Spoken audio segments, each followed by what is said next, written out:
So we're gonna try to literally, the people are dangling right there. Ah, there it is.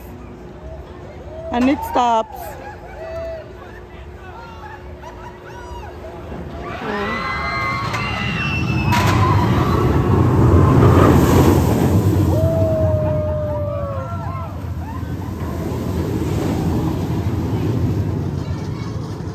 And there they goes.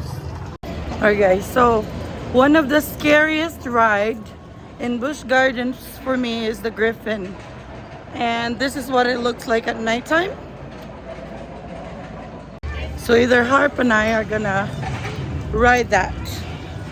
We'll try. Maybe he will ride it. You wanna ride it? You ride it? Okay, go. I'll wait for you. Who's gonna ride it?